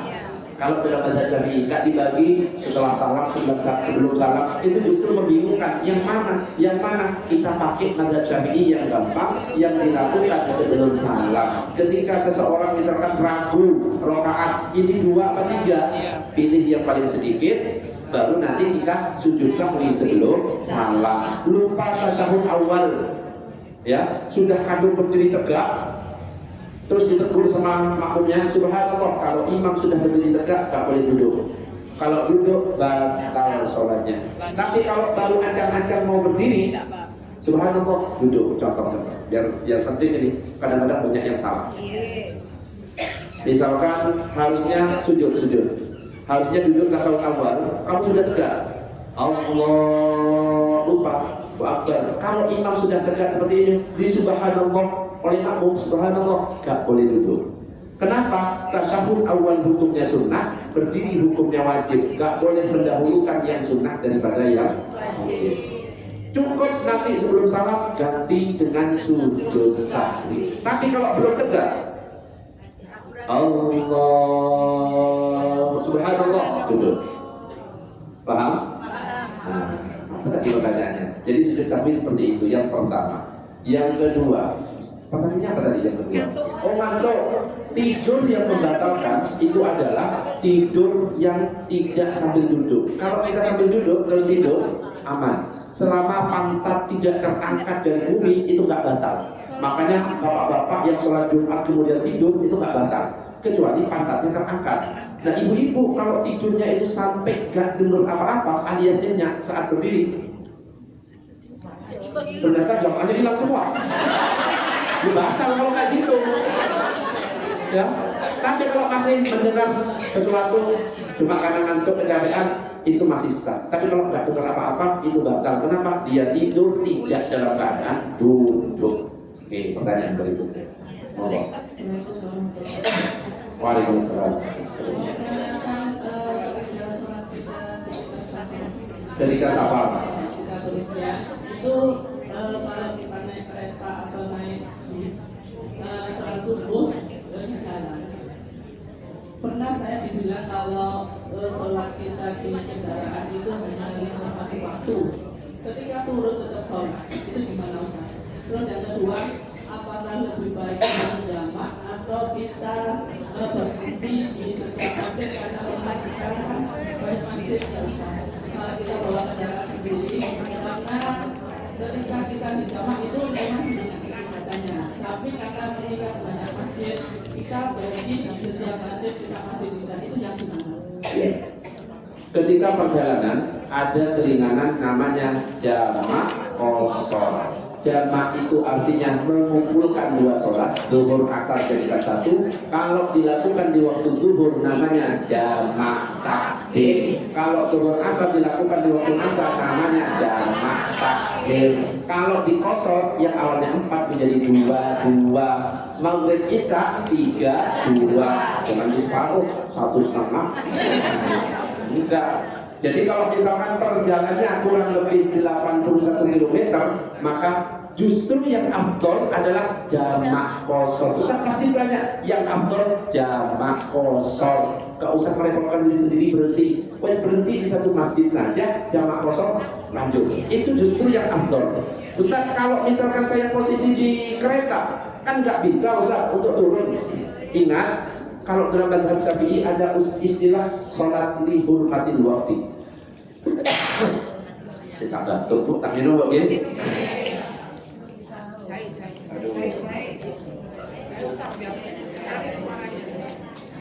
Sholat li hurmatil waqti itu sholat hormat waktu.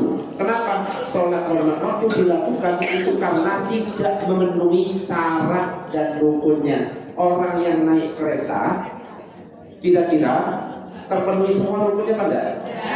Kenapa kadang-kadang kereta belok? Yang awalnya ada di belakang baru. Yang harusnya dia berdiri, dia duduk. Sedangkan Nabi itu pernah nggak sholat di kendaraan? Nabi pernah sholat di kendaraan, tapi bukan sholat wajib.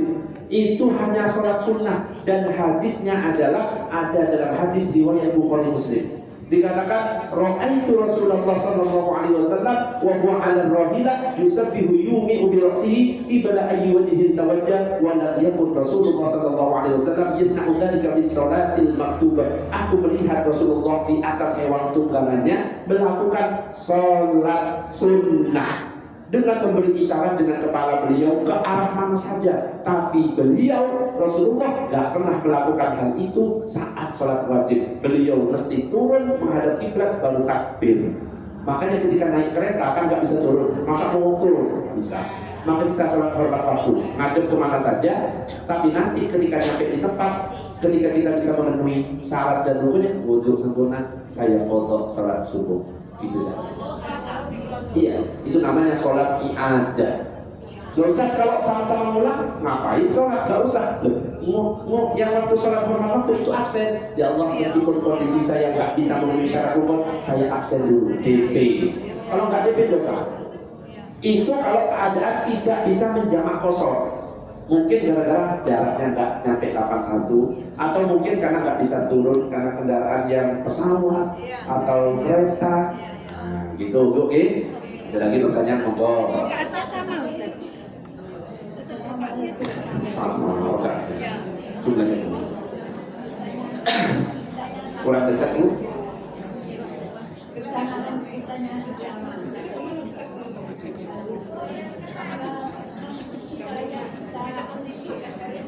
Supaya kita khusyuk memasuki sholat, kita berusaha mencapai kekhusyukan itu dengan membaca Al-Fatihah dulu, Qul 30, supaya konsentrasi bisa apakah itu dengarkan atau ada hal yang lain. Gangguannya itu ada lain juga, buang air, buang yang kedua, pertanyaannya, kalau kita sholat taubat, Sholat apa? Taubat. Surat-surat apa yang Dibaca. sebagian dibaca. Assalamualaikum warahmatullahi wabarakatuh. Ketika sholat biar khusyuk, sebelum takbir membaca Al-Fatihah, Al-Ikhlas, Al-Falaq, An-Nas, sekalian aja Al-Baqarah, Al-Nisa. Akhirnya imamnya keburu pulang. Boleh, tapi yang dianjurkan oleh Imam Ghazali dalam kitab Bidayatul Hidayah membaca surat An-Nas saja.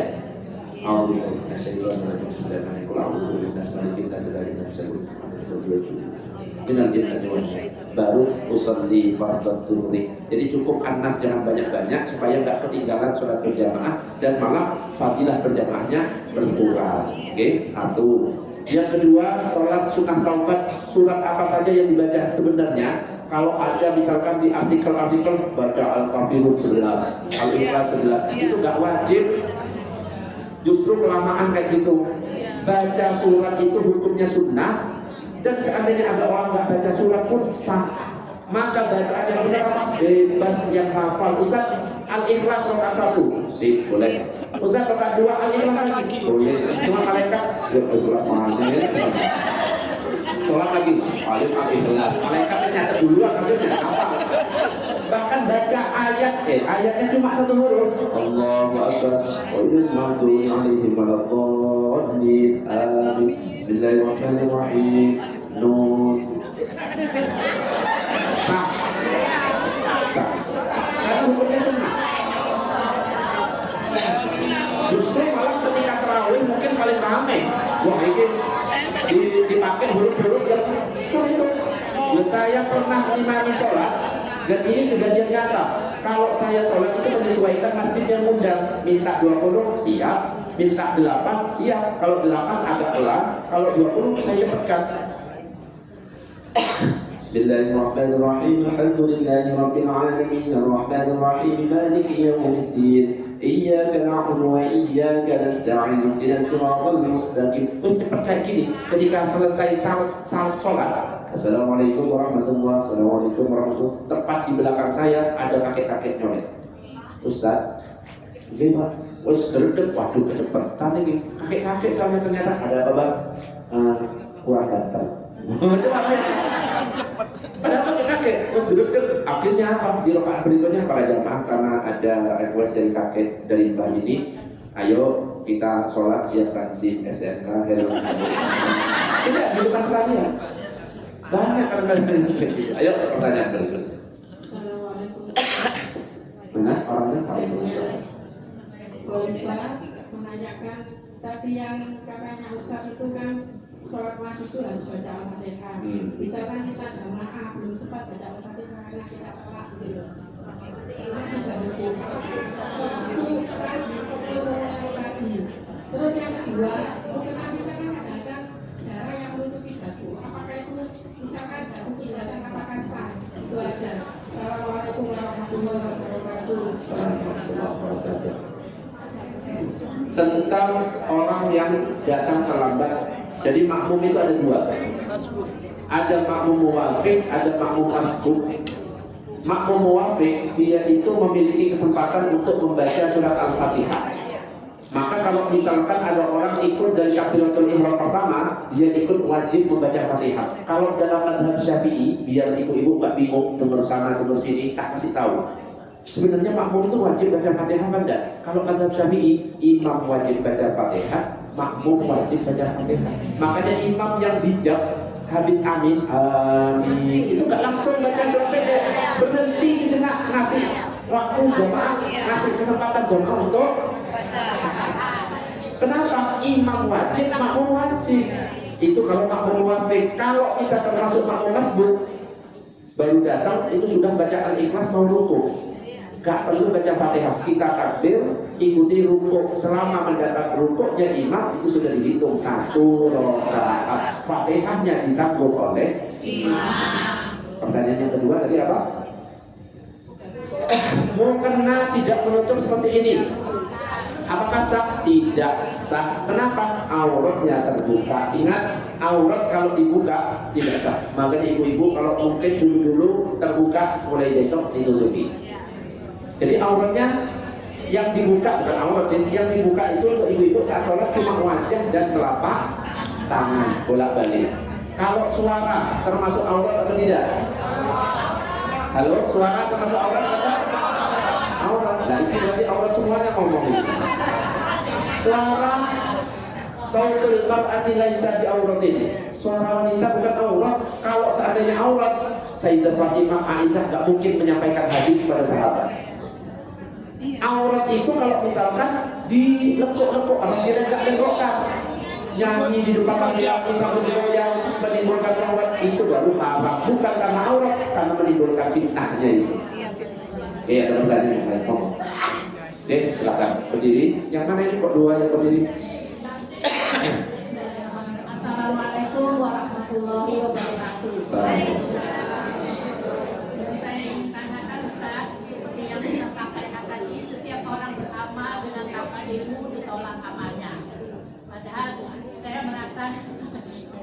sering beramal tanpa ilmu.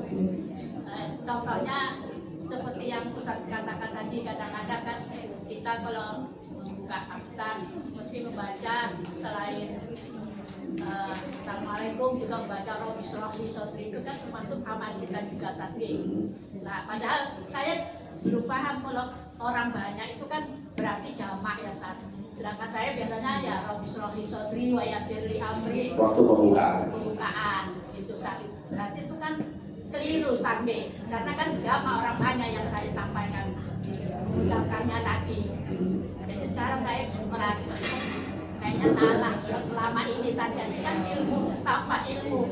Kan kalau orang Islam kan sendiri kan tadi. Sedangkan umum saya banyak mendengar tuh mesti begitu tanpa Islamli, tidak yang jamak tadi seperti Ustaz sampaikan. Begitu Ustaz. Terima kasih. Assalamualaikum warahmatullahi wabarakatuh. Jadi yang dimaksud menjamak itu ketika kita meniatkan doa bareng.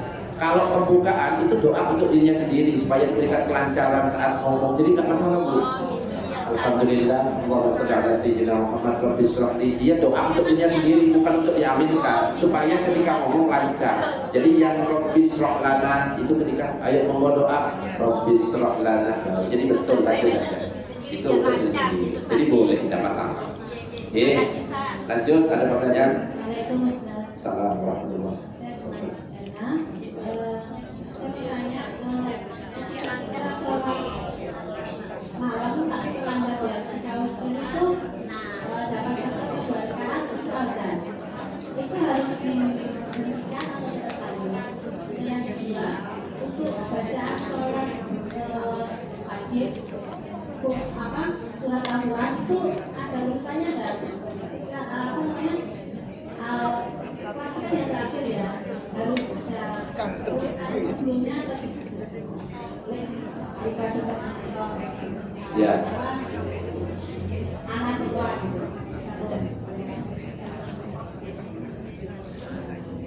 Sudah? Oke, saya jawab. Ketika sholat malam ternyata azan, apakah dilanjutkan? Kalau misalkan sudah dapat satu rakaat, lanjut aja. Tapi ibu harus ngerti mana yang harus dipilih. Ustaz, ini kurang 5 menit azan subuh. Saya harus pilih tahajud apa sholat witir? Ibu gimana? Witir, jangan pilih tahajud. Kalau niatnya tahajud, dapat tahajud saja, nggak dapat witir. Tapi kalau kita niatnya witir, otomatis witir dapat, tahajud dapat. Termasuk kalau misalkan kita datang ke masjid mau sholat qobliyah apa tahiyatul masjid, sedangkan waktunya 2 menit, cukup satu sholat. Harus milih sholat yang bisa dapat semuanya. Pilih mana Bu? Qobliyah atau tahiyatul? Qobliyah. Kalau kita milih tahiyatul masjid, dapat tahiyatul masjid, gak dapat qobliyah. Tapi kalau kita milih qobliyah, dapat qobliyah, otomatis dapat tahiyatul masjid. Yang pertama.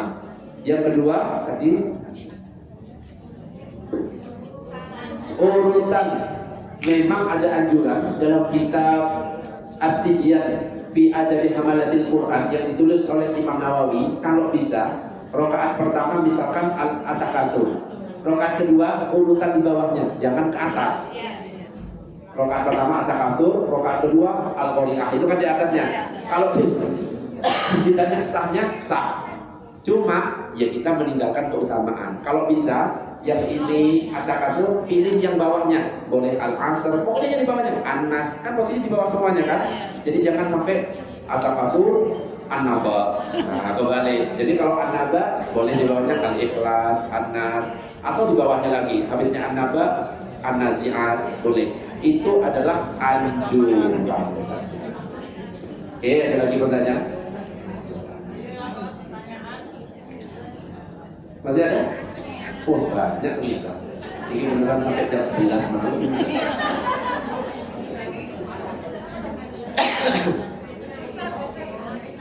Oke, yang ada mic ya.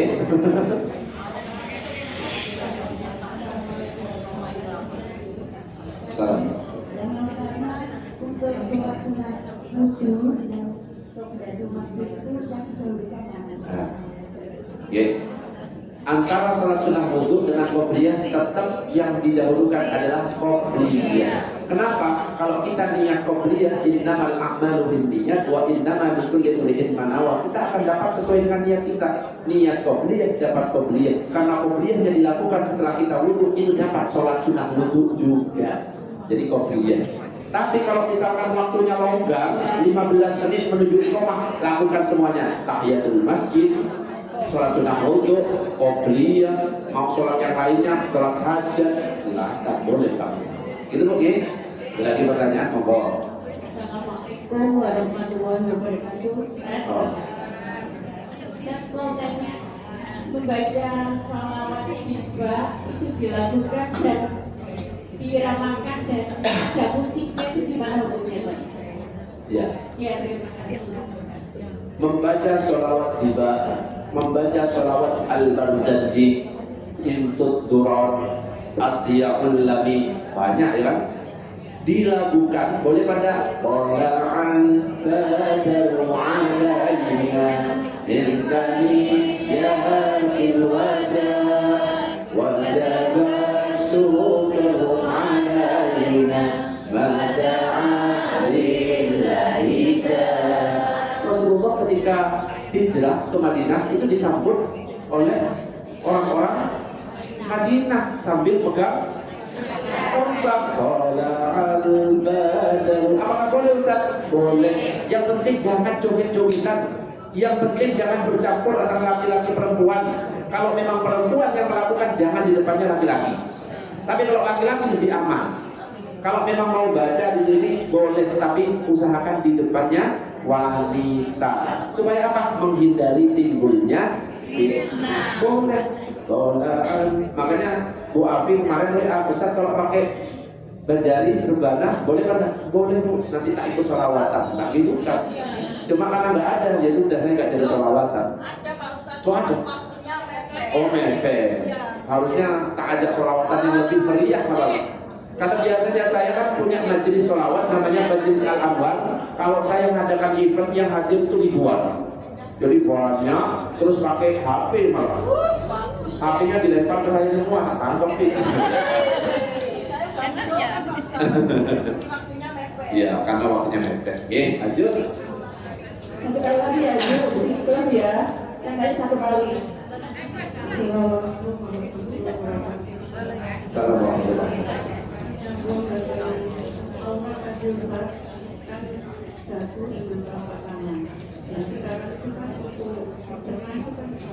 Mau kena atasan bawahan.